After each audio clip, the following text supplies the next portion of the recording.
Mestari salapoliisi harjoittaa ruumistaan ja henkeään pienessä, mutta hyvin varustetussa kuntohuoneessaan. Toisella silmällä Nikke lukee huolellisesti poliisiuutisia ja toisella hän silmäilee ilmoituksia.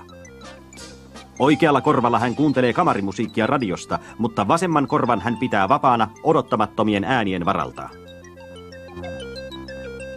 Nyt Niken oikea silmä pysähtyy ilmoitukseen, jossa mainostetaan Mietze Mayerin itämaistyyppistä kohtauspaikkaa.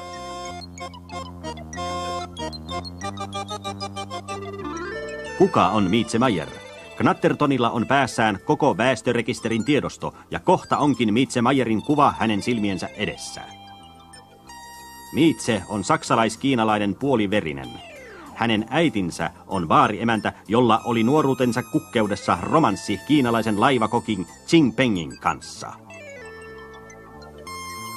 Mies jätti tytön, mutta suhde ei jäänyt vaille seurauksia.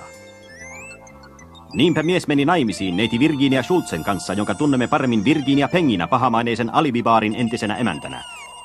Kahvin keitin viheltää. Ympäristötietoinen Nikke on kehittänyt sen toimimaan itse tuotetulla virralla. Ovikello soi. Nikke vilkaisee ovisilmästä ja huomaa heti, että tulijalla on tekoparta. Parta ja silmälasit pois, Nikke komentaa. Oven takana on Mietze. Nikke päästää hänet sisään. Nainen ripustautuu Niken kaulaan ja selittää, että häntä ajetaan takaa. Nikke ei usko, mutta nainen puhuukin vaihteeksi totta. Taka-ajaja on kuuluisa rosvo Nyrkkimanne. Hän ilmoittaa radiopuhelimella, että Vetoville meni juuri Knattertonin asuntoon. Ulkona odottaa kissa Max, joka antaa Nyrkkimannelle suusanallisesti tiedoksi, että Vetoville on likvidoitava heti, kun hän tulee ulos. Mutta kuka on Vetoville?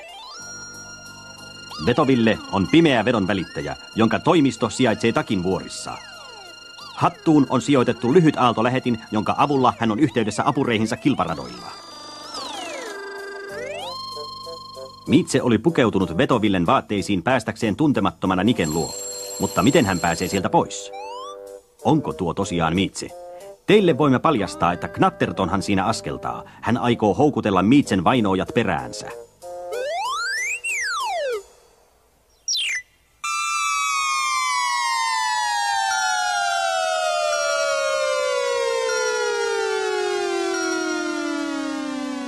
Alhaalla odottaa Manne valmiina likvidoimaan Vetovillen, niin kuin käsky kuului. Verta hyytävä kirkaisu. Loukkasiko Manne kätensä Niken terävään leukaan? Juuri näin tapahtui. Nikellä on näet leukasuojus saksalaisesta jaloteräksestä. Sattumalta siivooja painaa hissin nappia 5. kerroksessa.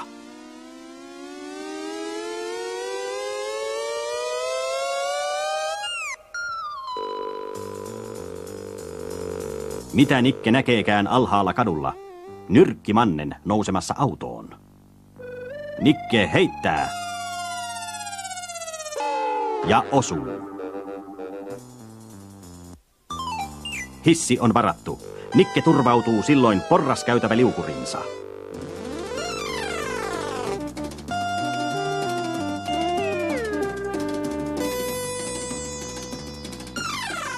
Auto, jossa Nyrkkimanne ja kissa Max ovat, on kadonnut jäljettömiin, mutta onhan Nikellä renkaan jälki.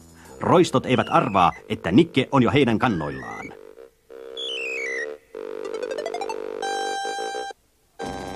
Miten jäljittäminen oikein tapahtuu? Niken kojelaudan alaosassa on monitori, joka on yhdistetty puskurissa olevaan videokameraan. Toisella silmällä Nikke seuraa monitoria ja toisella liikennettä. Sitten hän jo näkeekin auton. Kissa Max huomaa Niken peruutuspeilistä. Konnien auton perään on sijoitettu vesipistooli. Max vetää vivusta. Liian alas. Pistooli käännetään yläviistoon ja uusi laukaus.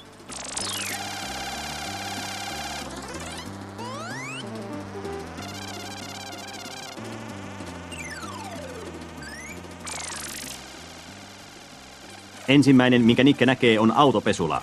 Lyhyen ja virkistävän kuivaharjauksen jälkeen Nikke on jälleen valkoinen. Nyt hän suunnistaa ensimmäiseksi kotiinsa, jonne Mietze Mayerin piti jäädä odottamaan. Ovi on auki, se herättää epäilyksiä. Mietze on kadonnut.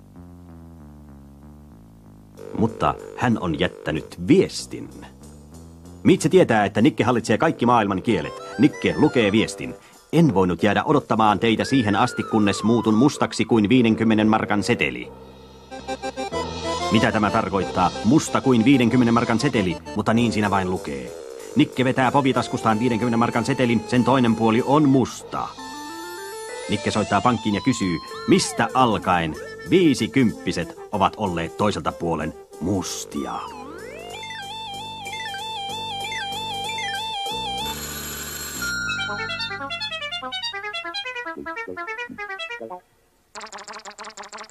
Seteli oli vielä eilen ollut aivan normaali. Niken huipputarkka nenä herättää merkillisen assosiaation Bismarck ja silli. Seteli haiskahtaa Bismarck-silliltä. Tällaisen herkkupalan Nikke oli eilen ostanut Rudolf Rolschinkin Leikkelen myymälästä. Sieltä hän oli myös saanut vaihtorahana 50 markan setelin. Päättelyiltään Nikke ei ehdi huomata kissaa, joka sieppaa setelin. Nikke pystyy seuraamaan rahanhimoista Mirriä vain silmillään, mutta hän painaa mieleensä sen selkäpuolen, josta ei voi erehtyä.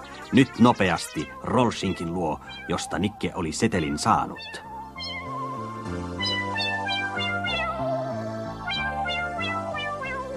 No mutta, miksi Rolschink on sulkenut liikkeensä? Onko verovirasto jälleen saanut yrittäjän iskemään hanskat tiskiin? Sisältä kuuluu hillitöntä itkun tyrskettä. Niken on ehdottomasti päästävä Rolschinkin puheille.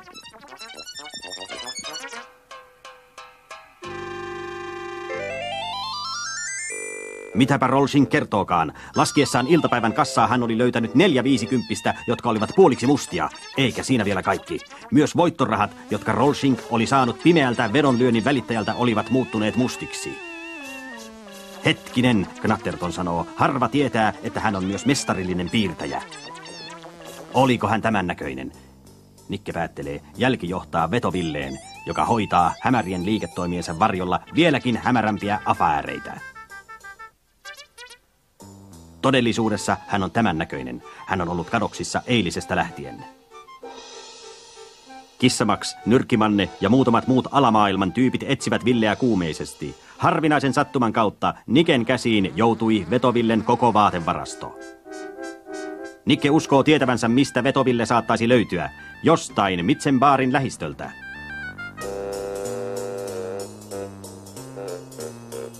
Nikke on erittäin hyvällä tuulella. Sen voi päätellä hänen joustavista askeleistaan. Äkkiä hänen 6. aistinsa sanoo, että häntä seurataan. Vasenta korvaa liikuttamalla Nikke laskee alas lakin reunaan kätketyn peruutuspeilin. Katu on aivan tyhjä ihmisistä, mutta Knattertonin 6. aisti ei petä. Valitettavasti hän ei huomaa katsoa ylöspäin, sillä kellarin ruukusta kuuluu naisen ääni. Käsi riistää Nikeltä Villen vaatteet. Humanitäärisistä syistä Niken pistooli ei ole koskaan ladattu. Tätä älkää kertoko kenellekään. Rosvon solmio sen sijaan on ladattu. Solmion alapäässä on annos hienoksi jauhettua viherpippuria, kun Rosvo nostaa kätensä. Teräsjousi laukaisee pippuripanoksen. Mitä nyt liikkuu Knattertonin päässä? Hän kamppailee itsensä kanssa. Pitäisikö hänen seurata pippurisolmiota vaiko tunkeutua kellariin, jonne Villen hattu ja takki hävisivät? Kellari voittaa. Sisällä on pilkkopimeää, mutta Niken silmät tottuvat nopeasti. Kissamaisen notkeasti hän pujahtaa kellariin. Mitä leijuukaan kellarin ilmassa? Tyrmäysparfyymin tuoksu, jonka pitäisi mainoksen mukaan ympäröidä jokaista. Se on Virginian parfyymin tuoksu. Nikke päättelee, että oven takana on joku tupakalla. Mutta siellä onkin Virginia Peng kotisaunassaan. Hän nukkuu sikeästi, tai on ainakin nukkuvinaan. Niken silmiin osuu kaistale Villen takin kangasta. Nyt Nikke päättää mennä Mitzenbaariin, jossa kokoontuvat kaikki alamaailman julkkikset. Kun Knatterton astuu sisään, jäätävä kauhu valtaa kaikki ne läsnäolijat, joilla on jotakin tunnollaan ja kaikilla on. Nikke antaa uuden näytön osumavarmuudestaan kaikilla aloilla. Nikke tivaa Mitcheltä, mitä tekemistä tällä oli hänen asunnossaan. Silloin soi puhelin. Alamaailman pomo antaa Mitchelle käskyn käsitellä Nikkeä vieraiden rauhoittimella. Muuten. Kohta näemme, mikä on vieraiden rauhoitin ja miten se toimii. Mitche pyytää Nikeltä tulta, jotta tämä joutuisi ottamaan kätensä pois baaritiskiltä. Niken ympärillä pimenee. Kaavakuvassa näemme vieraiden rauhoittimen toimintaperiaatteen. Baarijakkaran jalka on yhdistetty vetonarulla baaritiskin takana olevaan polkimeen. Nyt sama hidastettuna. Mitche tempaa jakkaran Knattertonin alta ja tämän leuka iskeytyy baaritiskiä vasten. Todellinen tekninen tyrmäys. Pitkähkön uinailun jälkeen Nikke tulee hitaasti tajuihinsa Mitchen olutkellarissa kädet ja jalat sidottuina. Sellaisia tapauksia varten Nikke on konstruoinut oikean kengän korkoonsa kokoon taitettavan pienoistikarin. Kohta Nikke on taas täydessä toimintavalmiudessa. Ylhäällä baarissa Mitche ja Max pohtivat, mitä Niken suhteen olisi tehtävä. Neuvottelu on täysin aiheeton, sillä Nikke panee nyt toimeen operaation, jota ammattikielellä sanotaan väijyntähyökkäykseksi. Mitche saa ajatuksen ja kuiskaa jotakin Maxille. Nikke hymyilee aivan aiheellisesti. Mutta silloin hän huomaa jotakin. Seinätiilet eivät olekaan tiiliä, vaan paperia, joka kätkee taakseen kassakaapin. Nikke osaa avata konstikkaimmatkin lukot stetoskoopin ja taivutetun klemmarin avulla. Varkaiden torjunta rautanyrkki iskee harhaan. Kaapissa on nipuittain epäilyttäviä seteleitä. Tapaus alkaa selvitä. Nikke kuulee askelia kellarin portailta. Kassakaappi Teo vilkaisee oikealle. Nikke makaa lattialla niin kuin pitääkin, mutta kassakaappi on auki. Knatterton tahtoo tietää, mistä rahat ovat peräisin. Teo tunnustaa Leo Liuoksen kassakaapista. Kuka on Leo Liuos? Hän on nerokas kemisti, josta keksintöjensä kautta on tullut monimiljonääri. Knatterton jättää Teon hyvin paketoituna kellariin ja poistuu talosta vähin äänin. Hän aikoo nyt mennä Leo Liuoksen luo. Nyt Mitche tulee tuomaan Nikelle ruokaa. Konnat lähtevät ajamaan Nikkeä takaa.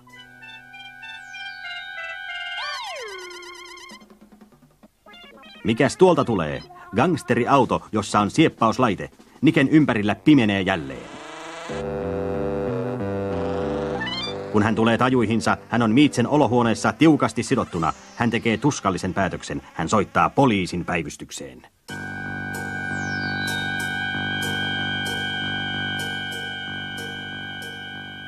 Tulkaa Mitchen baariin. Mutta päivystäjä väittää, että poliisi on lähtenyt sinne jo ajat sitten. Mitä tällä välin on oikein tapahtunut? Rikoskomisaario Bertolt Pamppu teki ratsian Mitchen baariin ja löysi rahat kellarin kassakaapista. Nyt kaikki roistot istuvat rivissä hilut kintuissa.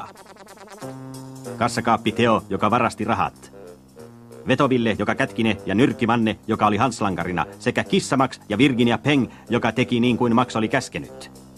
Mutta kukas tuolta tulee? Kemisti Leo Liuos. Sisään astuu myös Knatterton, joka on puhelimitse kutsunut Liuoksen paikalle. Komisario Pamppu haluaa tietää Liuokselta, ovatko rahat hänen. Liuoksen salainen tinktuura palauttaa setelit taas ennalleen.